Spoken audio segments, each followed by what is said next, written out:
Welcome everyone, good afternoon, and a very warm welcome to the IISS. My name is Antoine Lévesque, I'm the Research Associate for South Asia here at the IISS.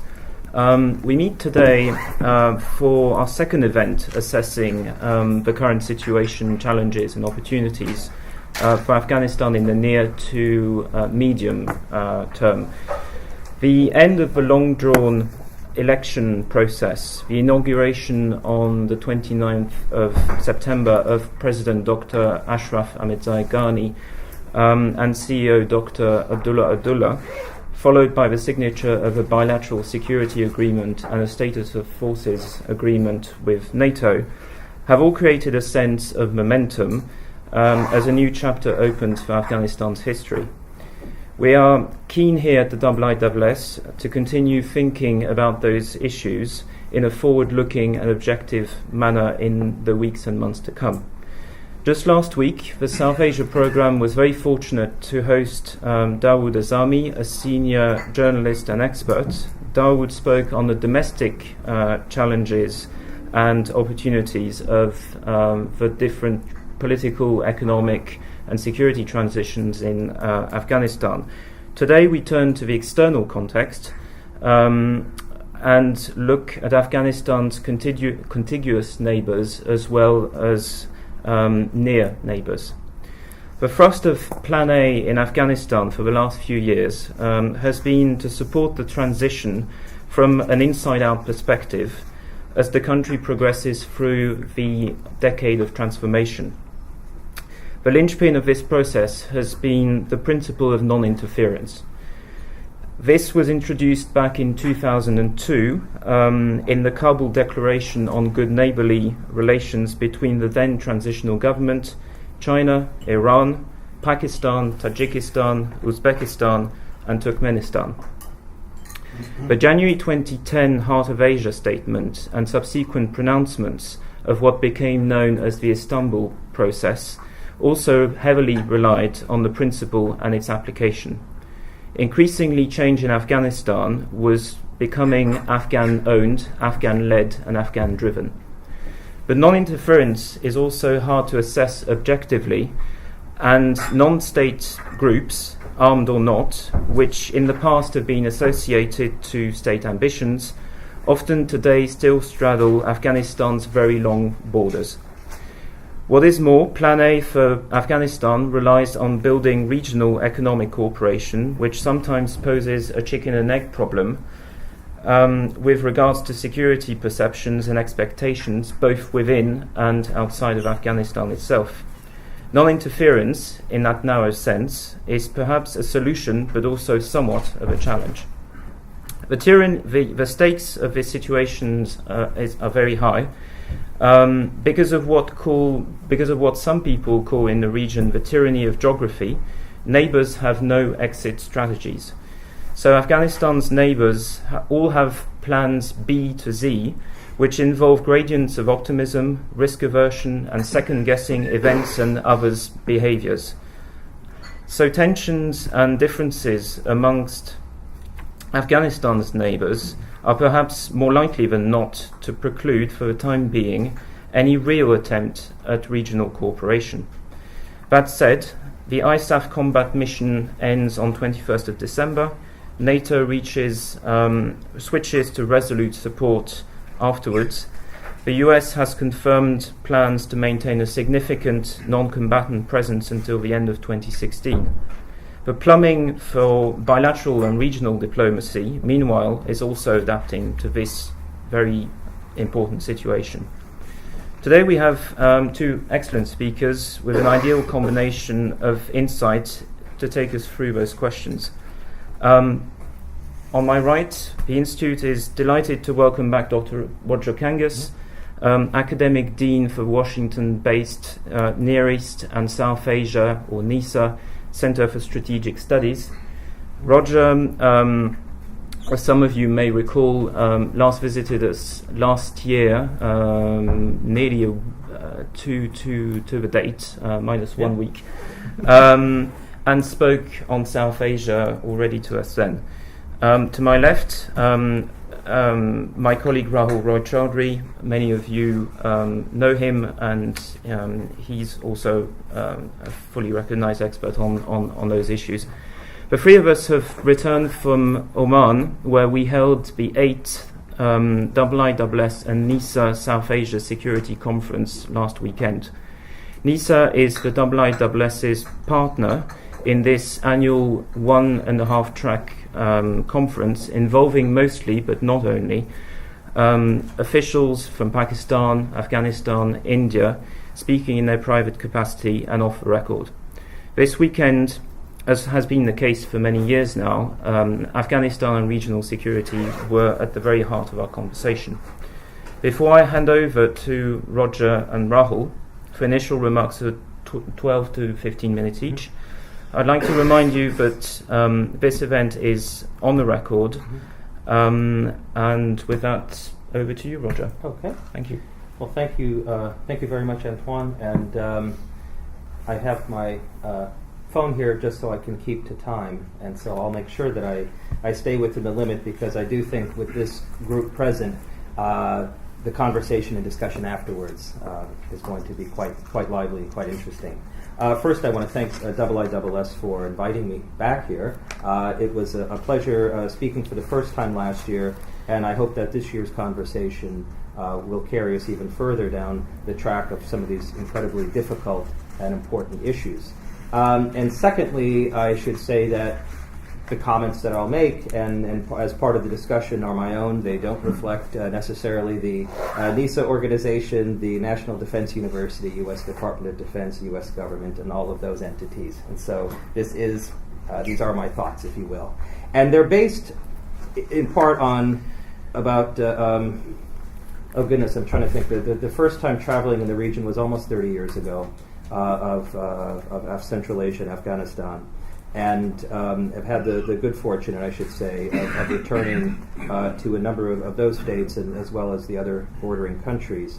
And it's based upon a series, really, of more recent visits, particularly to Kazakhstan, but also working with their ministries and agencies and embassies, particularly located in Washington, and other writings from the region. And what I'm trying to do, and what I hope to do in this time, is to at least highlight what I see as a few key features, and clearly we can flesh these out in discussion, because what we're seeing is a change taking place, and we can always say, well, every year is a change. Every year there's going to be new developments. But what I'm looking at in particular are the reactions to the changing situation on the ground in Afghanistan in terms of the security arrangements, the end of the ISAF mission, the beginning of resolute support, the signing of the BSA with the United States, and also with the Status of Forces Agreement with NATO, the apparent resolution to the electoral challenge that was afflicting Afghanistan, and obviously the devil's in the detail. They actually have to sort out who gets which ministries and which offices, but we're definitely going down a different path. And also, I would say, the changing global environment in terms of the interest of countries like the United States, European states, but I will also include Russia, China, and Iran, who are all facing a variety of challenges in the coming years. And so again, to raise a few points, I think at this stage would be important, and looking largely from the northern perspective, if you will. Rahul is going to take up more of the perspectives coming from India and Pakistan. And what I would say almost immediately as I look at the challenges, and I see, if you want to say, 4 key challenges, particularly for the Central Asian states, that we have to monitor and engage in the coming year.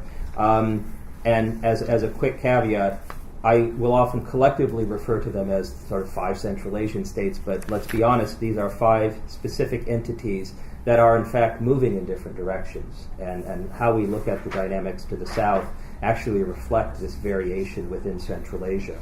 And the first of these, of course, is the Afghanistan narrative itself. In some ways, we start with a meta-discussion. What are we looking at with respect to this country? And quite frankly, again, for, at least since 1989, we can say that the narrative to the north has been Afghanistan is a failure. Afghanistan is a security threat and challenge. Afghanistan is the source of problems. That was a challenge in the post-Soviet conflict after the departure of troops in February 1989. It was a problem that had been mitigated. By 92, it flares up again. Is clearly an influential factor in the resolution of the Tajik Civil War in 96, 97, and we can keep looking, year on year as a source of problem and concern, whether we look at drug trafficking routes, whether we look at the threats of extremist and extremist ideologies, etc. This is part of the narrative we see to the north. What's interesting is in 2014, we see this, what I call failure narrative or defeat narrative, now applied to the current situation. Repeatedly I will get asked, well, now that you have lost in Afghanistan, now that NATO has been defeated, this notion that somehow this is a strategic retreat is intriguing. Now, of course, you say that in the U.S. capital or in a European capital, you might get a different response. But if you're in a Central Asian capital, that's actually a narrative you're going to hear. The question is how can we actually reshape this narrative and think of Afghanistan in terms of not as a source of problems, and you'll hear me say this a few times today, but rather as a partner or someone that's a security provider, or at least a security someone that you can work with. Again, this meta theory or this meta approach is one that is still one that has to be overcome, because not just from the United States point of view, but from any other neighbor that's involved in the country, you have to overcome that if you actually want to constructively engage in the region. Second is a political question, and this gets more to the specific dynamics of what we see in the post-Karzai world. Again, the narrative generally was in the north, Karzai was an illegitimate president. He was a president appointed by and supported by outside forces. Even the elections were managed by outsiders. After all, who provided the security, particularly for the first round of elections? That's an individual we can't work with. You hear, for example, in the Uzbek 6+3 discussions, Afghanistan's not part of it, because Afghanistan, at least at the time, was not seen as a legitimate entity. Well, now we have a situation where we have an election that, at least it appears to the northern states, particularly Uzbekistan, Kazakhstan, was a legitimate election. Was if not free and fair with its problems, was at least one that got us a winner and at least got us a coalition. If you want to say a grand coalition. Does this now change the political dynamic of discussions north-south? You're already seeing this on some modest levels, Turkmenistan, Afghanistan, Tajikistan, Afghanistan. And these two countries, I would say in particular, have maintained better ties with the Afghan government or the government in Kabul. But, will we see this extend and go to a much, much greater level? The third challenge is economic.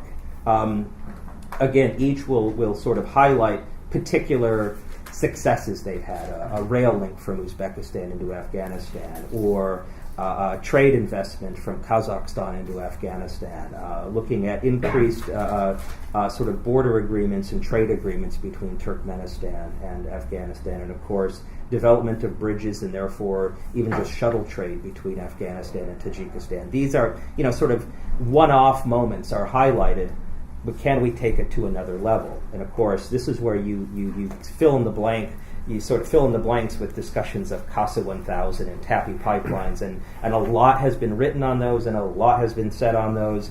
And it depends sort of where your level of optimism and confidence is. You'll sort of gauge what you think is successful or what will not work. TAPI seems to be one that is the Turkmenistan, Afghanistan, Pakistan, India pipeline. Seems to be one that, if you want to say the majority of voters and analysts would say, it's not going to work.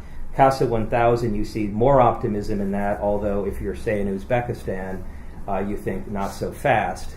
This electricity grid based on hydropower isn't going to work until we have a water sharing agreement in the larger Central Asian region. And so, this also can be a point of discussion. And then I would say, fourthly, a challenge is that of security, pure and simple. I started, started my remarks by saying you have this discourse of failure. Now here's the challenge. We have the U.S. departure, the NATO departure, or at least the changing mission, to be more specific. resolute support for the next couple of years, and quite frankly, after that, a big question mark. And nobody in this room, and quite frankly, nobody in Washington will be able to give you a clear answer of what it's going to look like post-2017. But what does this mean for the regional players? Well, first and foremost, I'll give you a very specific fallout. The U.S. Presence in Central Asia militarily is, of course, has greatly been reduced. The Manas Transit Center closed down this summer, and it's not to be reopened under U.S. auspices. And in fact, as a result, the U.S. interest in Kyrgyzstan has dropped precipitously. U.S. security cooperation with Kyrgyzstan has dropped almost 100%. And I will say by third and fourth quarter of this next fiscal year, you'll be hard-pressed to find any U.S.-Kyrgyz military engagement program, whereas, say, 2 years ago, we were discussing millions of dollars.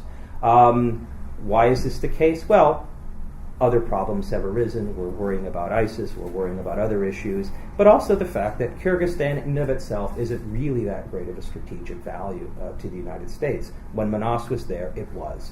And I don't mean to say that Kyrgyzstan itself is not significant, but just in terms of U.S. security interests, it's now moved to a lower level. The fallout we're seeing then in the region is the states themselves are having to reassess their national military strategies, national security strategies. I've already suggested Kyrgyzstan has to do some rethinking. They're perhaps becoming a bit more engaged with the SCO and, more importantly, with the Collective Security Treaty Organization. In fact, Manas is probably going to have a CSTO component to it, or at least the sort of the modified version of the base, as well as simply just being a good commercial hub.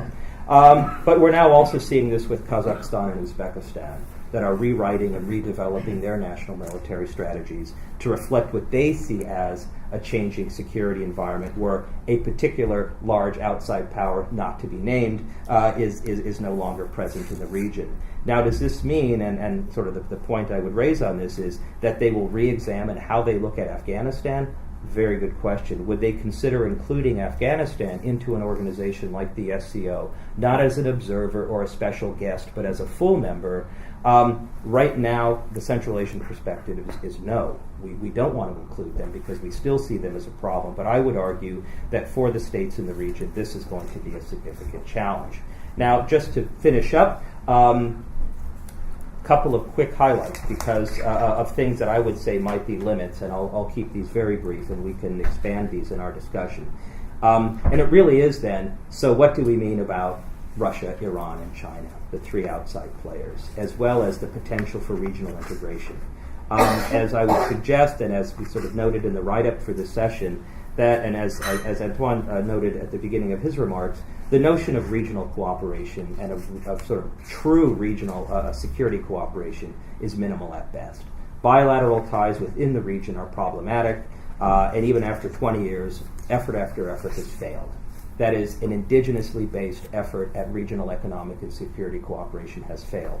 They have been party to larger extraterritorial structures, and again, I would include, whether it's NATO, PFP, CSTOs, CIS, and others, where they've been party to SCO, they've been party to, but they've not been the driving force of these structures. And so, when we look ahead, can we expect to see a re-engagement with some of these other outside actors? If, say, the U.S. and other partners are exiting, would they see greater engagement with Russia? Well, it depends if Russia actually has an interest in the South. Quite frankly, conflict mitigation and having a stable South is probably in Russia's best interest. Their security concerns are still facing East and West. Resolving the situation on the Ukrainian border, resolving the situation with European partners, with NATO still seen as a concern, and also Russia viewing itself as a Pacific power. Is China going to be a much greater partner or actor in the region? Again, yes and no, but it's going to be in a limited way. That is, it's going to be a case of mitigating any conflict, and quite frankly, even with China's go-west policy, we're still looking at the notion of having a stable western border. Security concerns are still viewed in other quadrants, and we can go down that path. And then finally, the one that I would hope, and maybe we would see in the next decade, to be a positive actor in the region, and that's Iran. This is now the ultimate wait-and-see moment. The immediate issue to look at, November 24th, P5+1 agreement discussion. That might take us down one track. If we don't see resolution or advancement on that, could we see Iran still playing a rather limited role? And quite frankly, the fear of engaging with the sanctioned state drives a lot of the regional actors, and specifically the Central Asians. But again, a lot more could be said on those. Ultimately, what I'll say is I'm going to stop at this moment, and I'm happy to answer any and all questions on these topics and beyond, but I'll turn it back to Antoine. Thank you for giving the time. Thank you. Yeah. Over to you, Rahul. Thank you, Antoine. As Roger suggested, I'm going to focus my remarks on Afghanistan and its two South Asian neighbors, Pakistan and India, and assess how political and security developments in this sub-region will affect and impact on Afghanistan. This is especially the case when the departure of NATO ISAF combat forces in just over 2 months links the stability of Afghanistan even more closely to its regional neighbors of South Asia, near neighbors of South Asia. As a result, any instability in Afghanistan will also impact its immediate and near neighbors. All this takes place amidst a dramatic shift in South Asia's political landscape. Last month, the first democratic transition of power took place in Afghanistan with the formation of a new national unity government. 5 months ago, the new Narendra Modi government in India won an absolute majority in the lower house of parliament, the first time any single party achieved this in 30 years. And less than a year and a half ago, Pakistan's first ever democratic transition from one full-term civilian government to another took place. In essence, today, both Afghanistan and India now have new governments for the first time in over a decade, along with a relatively new government in Pakistan that also returned to power after more than a decade. 4 points, therefore, on the basis of this new and emerging regional security dynamic. First, Afghanistan-Pakistan relations could now improve, which would be a hugely encouraging effort for regional stability. The early signs are hopeful. Pakistan has welcomed the election of President Ashraf Ghani and Chief Executive Abdullah. Its deep antagonism towards President Karzai will no longer be a difficulty in bilateral relations. Pakistan has long engaged with both Ghani as well as Abdullah. President Ghani's inaugural speech last month also explicitly stated, and I quote, that the territory of Afghanistan will not be used against any other country, and I expect the same assurance from the neighboring countries. 10 days ago, both countries, Pakistan and Afghanistan, also signed an agreement on electricity transit fees for the 1,300 megawatt CASA 1000 project that Roger referred to for regional electricity trade between Kyrgyz Republic, Tajikistan, Afghanistan and Pakistan. Yet, tremendous mutual distrust and suspicion still needs to be overcome in this relationship. This is focused on Pakistan's traditional support for the Afghan Taliban, and also most recently cross-border exchanges of fire and shelling that has taken place with Pakistan targeting the Tehrik-e-Taliban Pakistan leadership in Afghanistan's Kunar and Nuristan provinces. Bilateral border management issues remain to be discussed. Second, although India's Modi government has not yet made any significant official announcement on relations with Afghanistan, early signs indicate it will continue to be based on a pragmatic and balanced approach.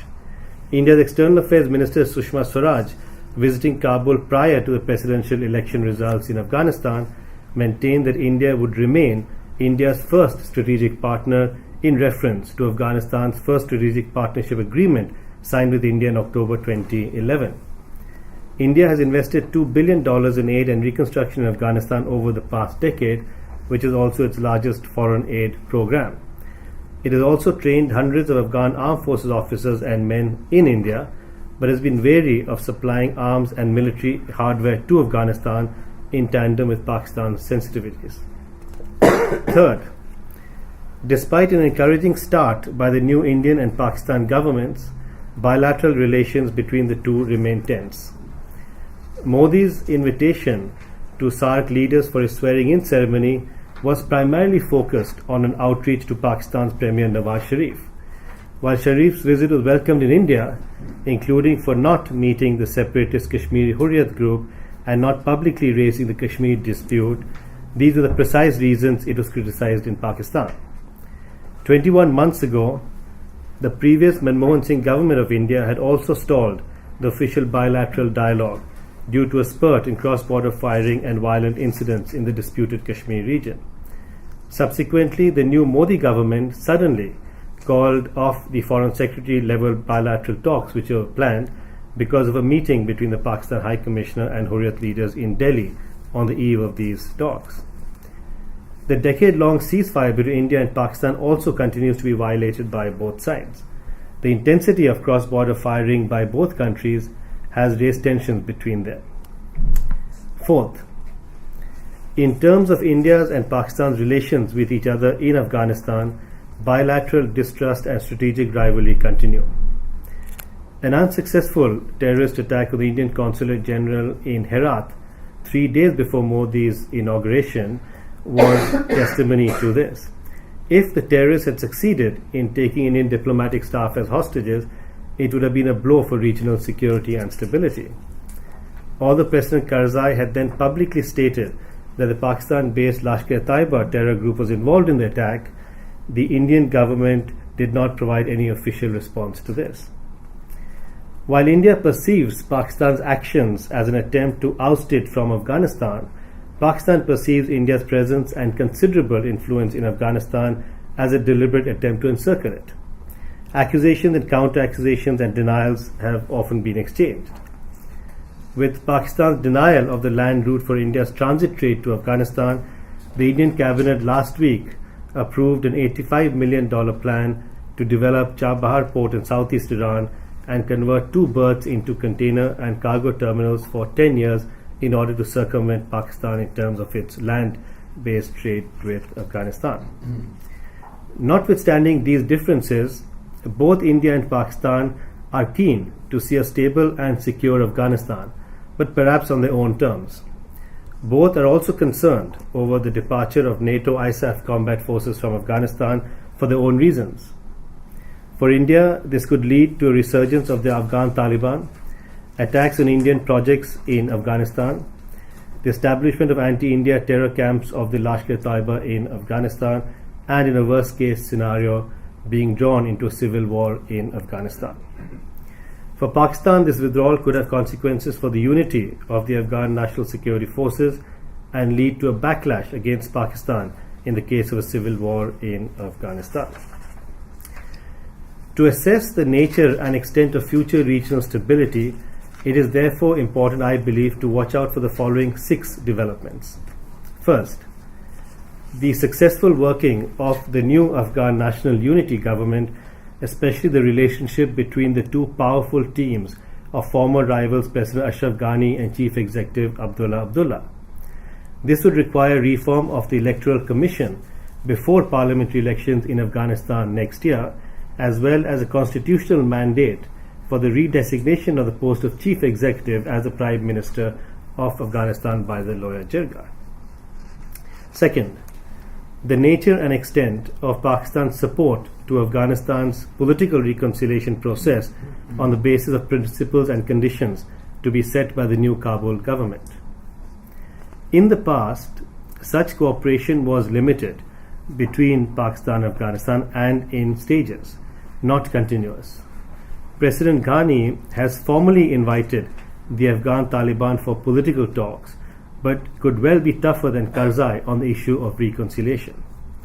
At the same time, differences over border controls between Afghanistan and Pakistan also need to be discussed, especially with the recent launch of Pakistan's major military operation Zarb-e-Azad in its tribal areas adjacent to Afghanistan.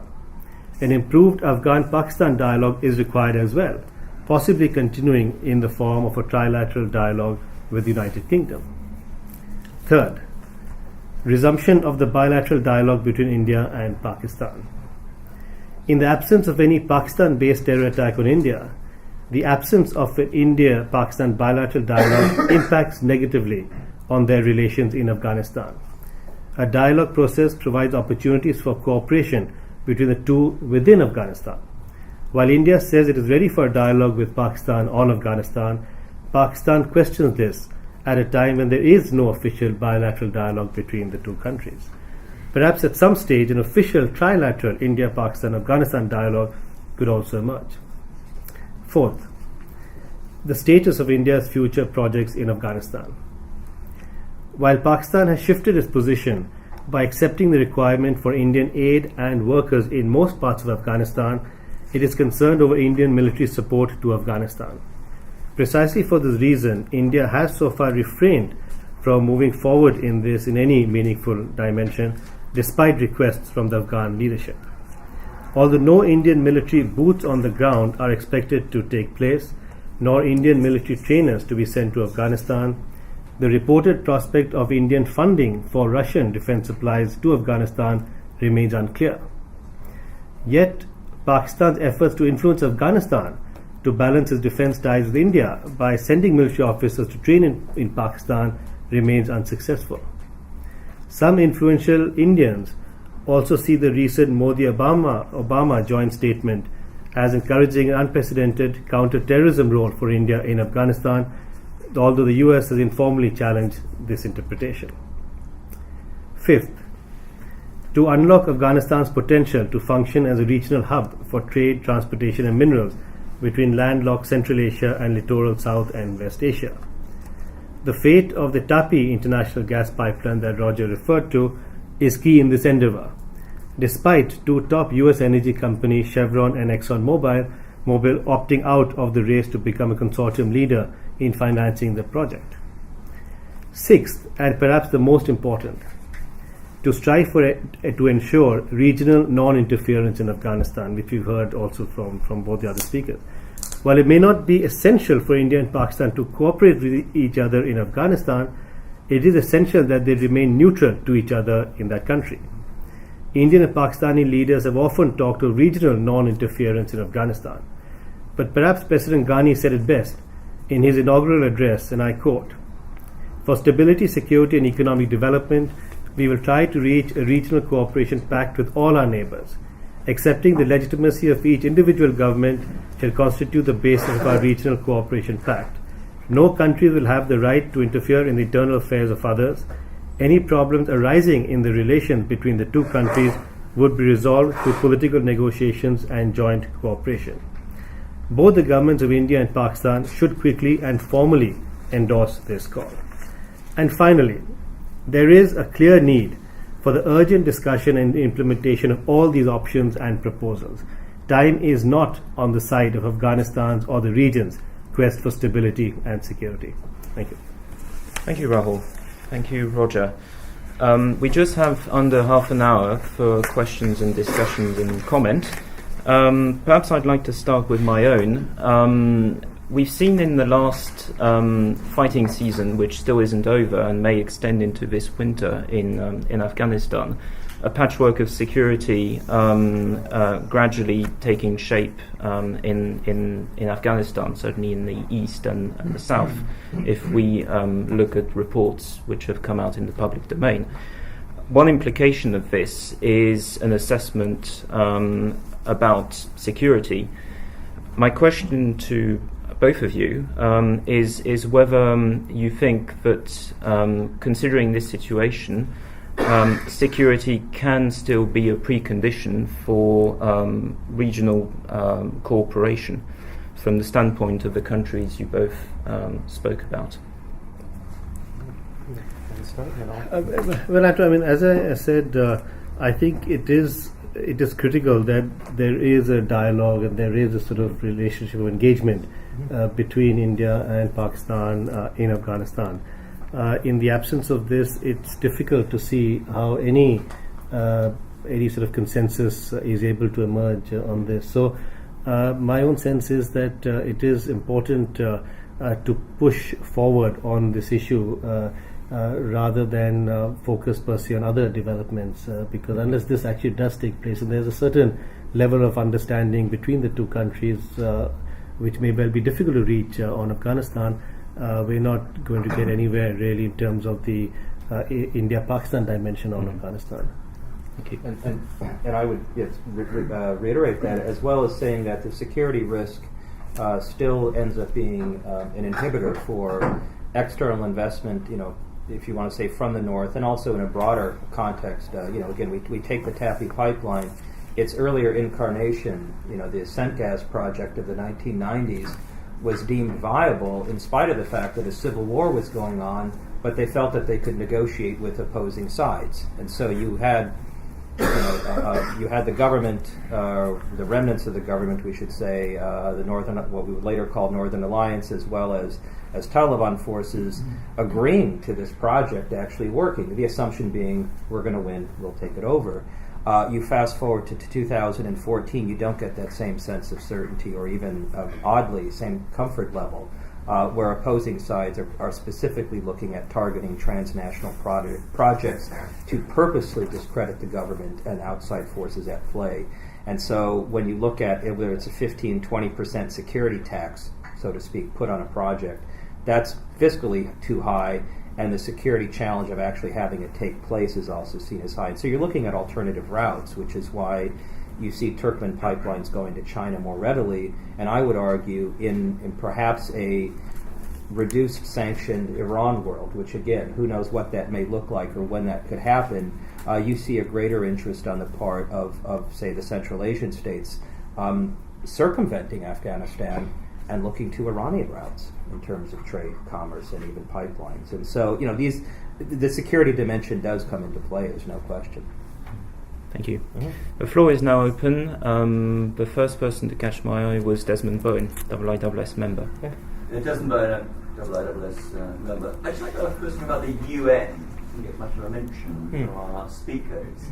Back in 2001, Lakhdar Brahimi was quite a significant player. And the special representatives have been there all along. I think it's Jan Kubic still.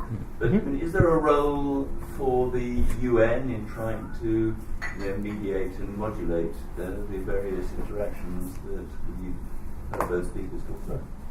Yeah, my personal opinion is I wish the UN could play a greater role and that people would give it greater sense of legitimacy. What's happened over time is, and I would say particularly the if you look at the U.S. and the NATO forces, we've tended to rely on our own structure, and the UN and UNAMA itself as an entity has been pushed off to the side. The UN has played a constructive role in the region broadly, but we're seeing it being replaced by regional organizations. Let's turn to, if it's not NATO, ISAF, let's look at the SCO. You're right, people aren't bringing in the UN as a discussion forum. And I would say in limited areas, and one example may be, for example, resolution of water security questions. World Bank comes out with a report that's on water sharing in the broader Central Asia region, which includes Afghanistan. The UN could be a viable forum for discussing that security challenge, simply because it still has some legitimacy amongst the partner states. And of course, Jan Kubic played a very big role during the events of this summer, taking the electoral process forward. Besides the two main candidates and Secretary of State John Kerry, I can't think of any other person who may have played such a critical role to the process. Desmond, I think India is unlikely to favour a UN role in terms of facilitating some sort of engagement with Pakistan over Afghanistan.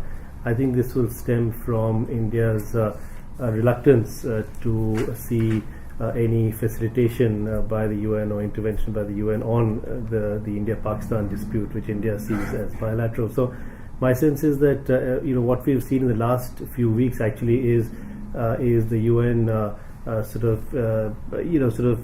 voicing concern, for example, over the tensions across the line of control and the working boundary between India and Pakistan. But India is very keen that it will ignore such efforts for its own traditional reasons. So on Afghanistan, I don't see any UN role per se that India will be willing to accept. Pakistan may well be, but India will not. Thank you. Kiran Hassan. Thank you so much, Rahul and Professor Dangas, for a very comprehensive and detailed analysis. My question is to Professor Dangas. It's particularly looking at U.S.-Pakistan relations because Afghanistan has been such a kind of critical linchpin in U.S.-Pakistan relations for more than 2 decades. I was wondering, after this particular, the changes that you've suggested, what is the kind of, how is the U.S. likely to engage with Pakistan? Is it going to engage in the same manner, or do you see any kind of changes in the upcoming policy vis-a-vis Pakistan and U.S. relations? And again, I'll state up front that I'm not an expert on Pakistan, so I'll give you the U.S. view of the situation, and I would look at it as a case of my worry, and I'll use that word with the drawdown that has taken place, and let's move past resolute support mission and say, okay, 9,800 troops, etc., at play for at least 1 year. That number will be reduced in 2016, and I still at least view the very real option of a zero option by 2017. What that generally means is our level of interest in a particular region of the world is going to equally disappear, including, or at least drop. And so would that mean the strategic value we see in this relationship with Pakistan has, like it or not, often revolved around Afghanistan. If we pull that out of the equation, what becomes the bilateral link that puts us together? That has to be constructed and articulated, and I don't think we've quite done that. Can we look at it in terms of the body of states with nuclear weapons? Can we look at it as the body of states which have other sorts of security challenges? Perhaps. But what I would see is where our look at South Asia and sort of the broader South Central Asia region is one of less attention, less interest. We're moving it to other parts of the world.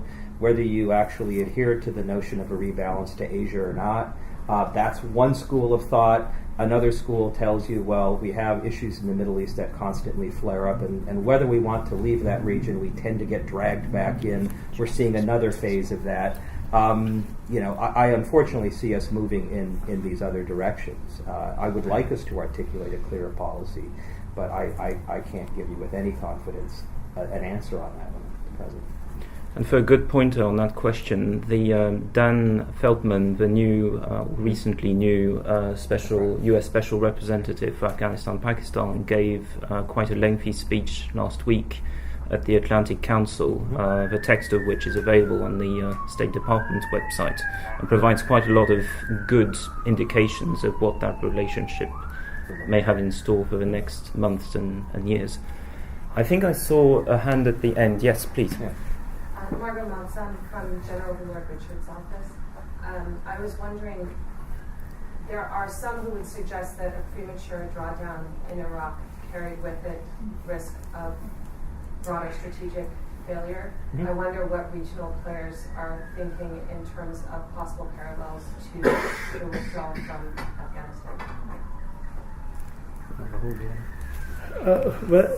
I think in terms of both Delhi and Islamabad, I would venture to say that there has been concern expressed over the hasty, as both Delhi and Islamabad see it, withdrawal of combat forces from NATO and ISAF. And one could argue that it's not really hasty. There's been a timeline which has been known for several years. But when one travels into the state capitals, it's clear that for very many years there was, at least in Delhi, talking to senior government officials, a sense of denial that actually this will ever happen, and the view was that it's just a negotiating posture. The Americans are not going to withdraw from Afghanistan. The stakes are too high.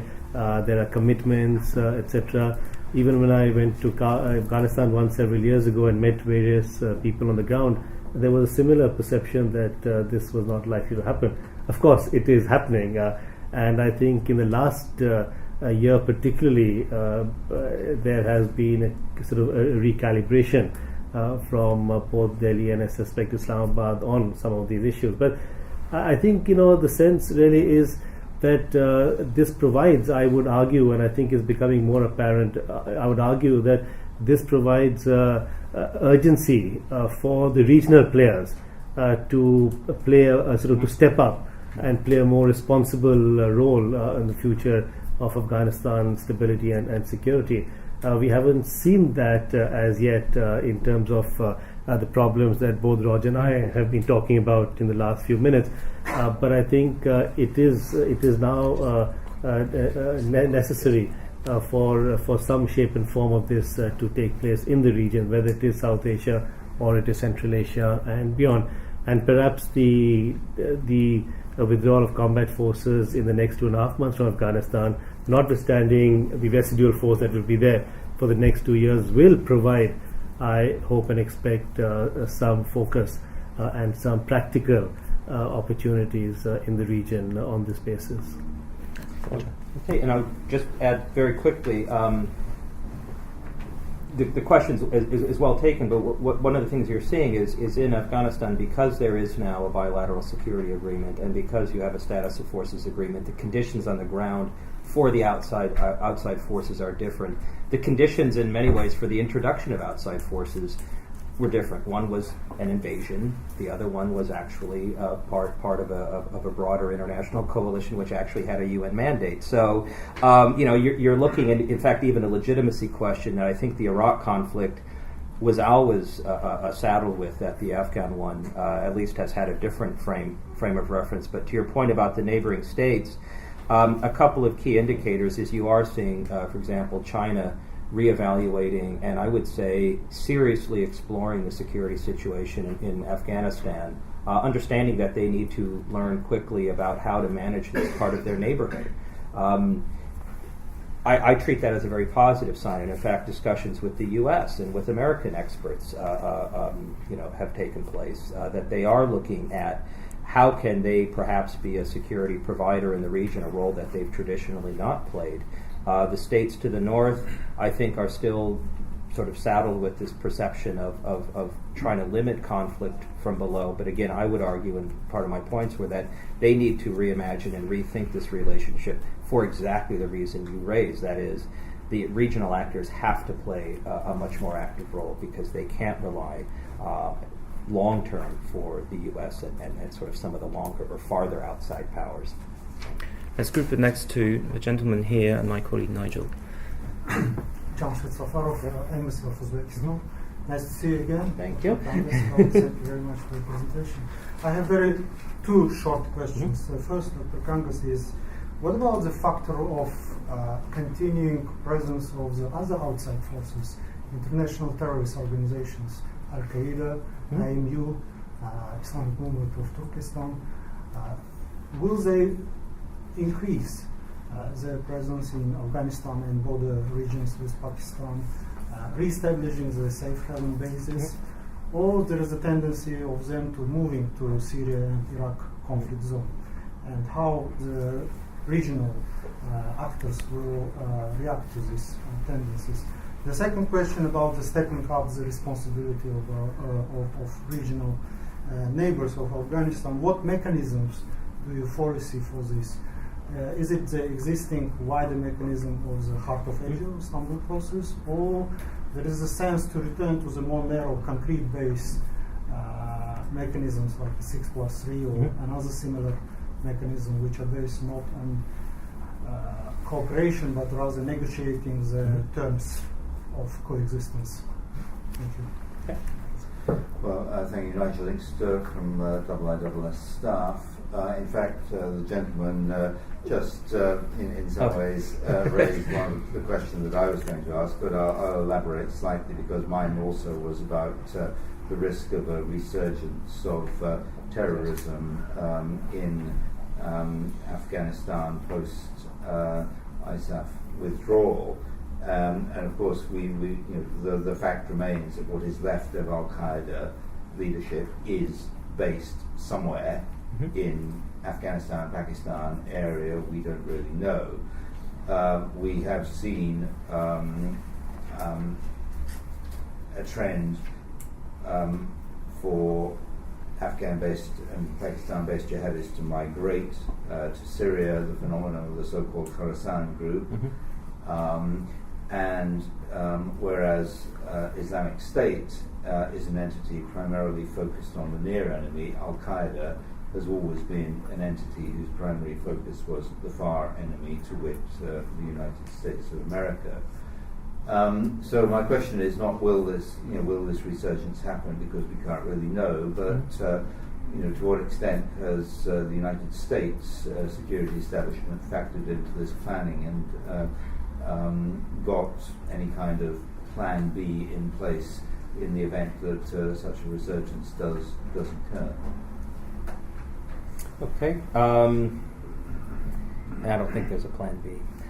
No, having myself been in government, exactly. So that doesn't altogether surprise me.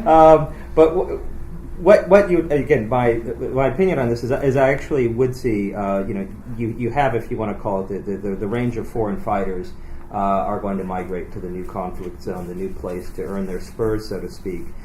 You obviously have a number of elements and that will and I say will remain in Afghanistan because that's their center of gravity. These are local organizations with local objectives, and whether we look at the Haqqani Network and others, organizations that will remain in there, and some that were mentioned, sir. The IMU, IMT. The intriguing thing about these organizations is you almost have to get the U out of the Islamic movement of Uzbekistan, simply because most of the fighters and much of the leadership really has no connection to Uzbekistan, and if they are Uzbek, haven't lived there for such a long time, they really have no base or no if you want to say legitimacy back home. And so to return a fight to the north of the border, which has always been a concern, and it's a concern even as far north as Kazakhstan, I actually have less of a fear of that. I think you'll see these organizations, which have largely morphed into criminal structures, will remain as such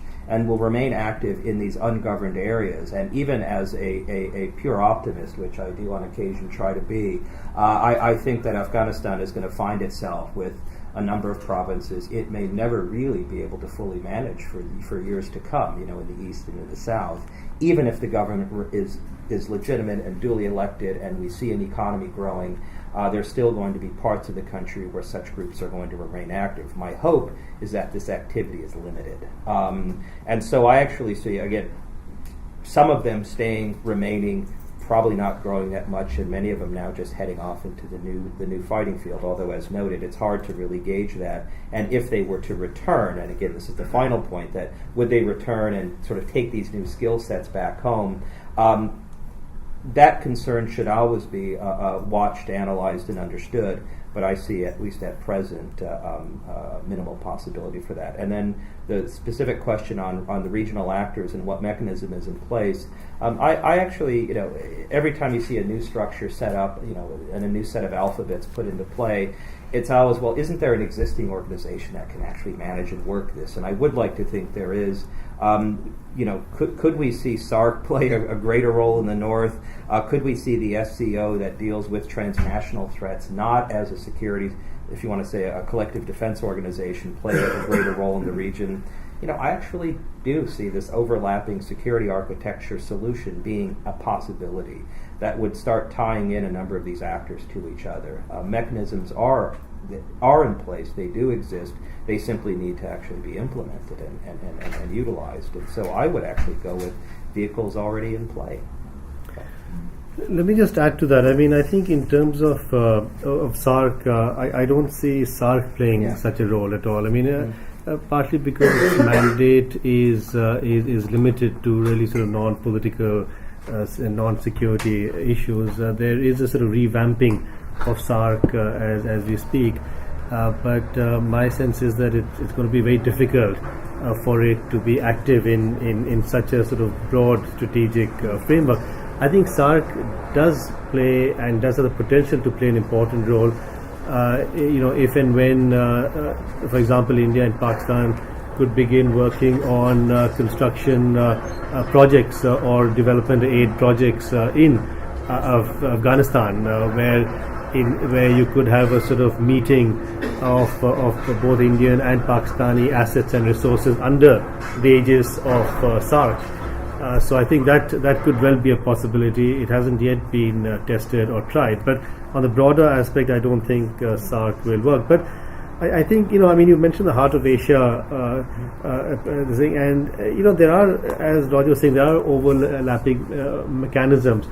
But I would, in the case of India and Pakistan and Afghanistan, I would suggest that whatever the overlapping mechanisms are, they would need to be buttressed by a trilateral dialogue among India, Pakistan, and Afghanistan on some of these issues. We haven't seen that yet.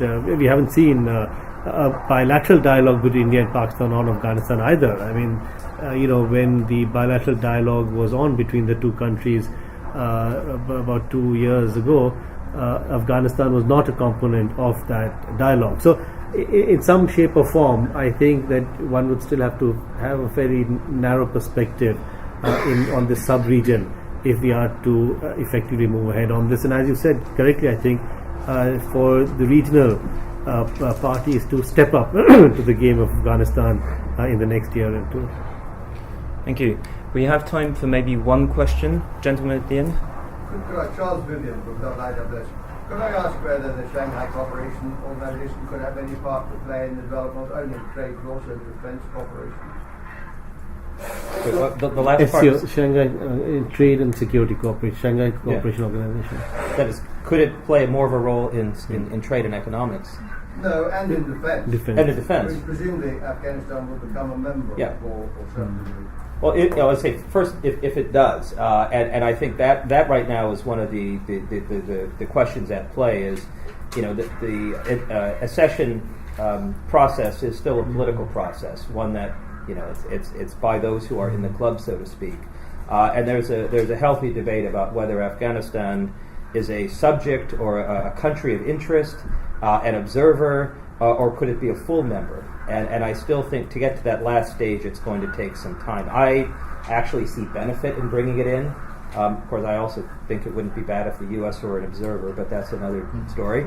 But to have it as an organization that now deals with a defense structure is also going to be a transition from what it currently is. I mean, the notion of it being a security organization that deals with transnational threats, and there's always this emphasis on that. If you want to call it a non-Article 5 structure, has always been a hallmark of the SCO. And I would add another element, which is it a security organization or is it an economic organization? And you find people debating this within the SCO. Could you have, for example, a free trade zone? Could you have a banking structure within the SCO? There have been proposals for the last decade that have moved in this direction. And again, you find differences of opinion. Russia, for example, and a couple of the Central Asian states are putting their money on the Eurasian Economic Union. And to see a parallel structure within the SCO is unlikely, at least at the moment, as long as that organization is still finding its way and what its future is. But to your point then about how could this affect Afghanistan, again, it's sort of odd perhaps to say as an American, I actually could see this as being a positive force. Any way in which we can connect Afghanistan with its neighbors economically and in terms of defense, I actually think ought to be evaluated, because that has been its problem in the past, is that we've isolated it. It's had problems fester, and then we've only come in after these have gone to an extreme status to actually engage with Afghanistan and maybe prevent these problems, ahead of time would be a big plus. And if the SCO can be a forum to do it, all the better. I mean, I think it's very encouraging that India, Pakistan, and Afghanistan are very keen to become associated with the SCO in one form or another. And we'll have to see how, as Roger was saying, I think we'll have to see how this pans out. But if they do become full members, even then, there is this sort of concern among some countries over China's sort of role, and I'm not quite clear if the SCO then would be acceptable as a forum for some countries to look at Afghanistan in any meaningful manner. It's still early days, but I think that there will possibly be some issues on that. Thank you. So unless there are any other questions, we can draw our conversation to a close. Thank you all very much for coming. Thank you, Roger. Thank you, Rahul. Please join me in thanking them again.